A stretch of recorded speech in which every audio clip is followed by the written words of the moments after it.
क्या इतिहास सीधी रेखा में आगे बढ़ता है या मौसम की तरह चक्र में लौटता है? विलियम स्ट्रॉस और नील होवे की किताब द फोर्थ टर्निंग दावा करती है कि समाज लगभग हर 80-100 साल में एक बड़े चक्र से गुजरता है।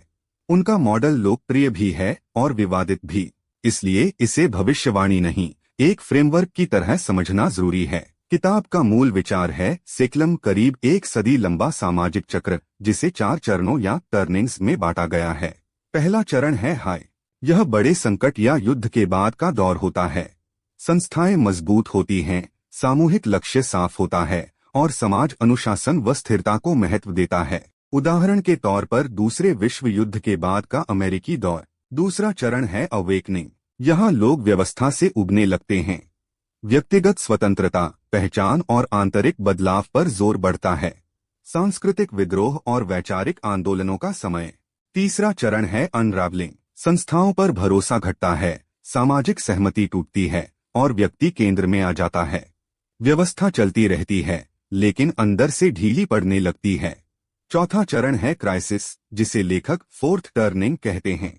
यह सबसे उथल पुथल वाला समय है। बड़े आर्थिक झटके, राजनीतिक संघर्ष या युद्ध जैसे घटनाक्रम पुरानी व्यवस्था को तोड़ते हैं और नई संरचना बनती है। लेखकों के अनुसार यही वह सर्दी है जिसके बाद नया चक्र शुरू होता है। किताब सिर्फ चरणों की बात नहीं करती बल्कि पीढ़ियों के पैटर्न भी बताती है। 4 तरह के पीढ़ी आर्किटाइप्स बताए गए हैं। प्रॉफिट्स, जो मूल्य और विजन पर जोर देते हैं। नोमैड्स, जो अस्थिर समय में व्यावहारिक और कठोर बनते हैं। हीरोज, जो बड़े संकट के दौरान संगठित कार्रवाई करते हैं। आर्टिस्ट्स, जो संकट के बाद संवेदनशील और संस्थान निर्माता बनते हैं।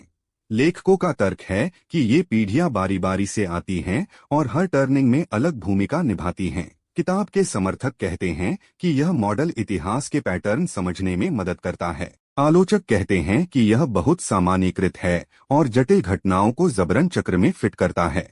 सीधी बात, इसे वैज्ञानिक नियम नहीं मान सकते।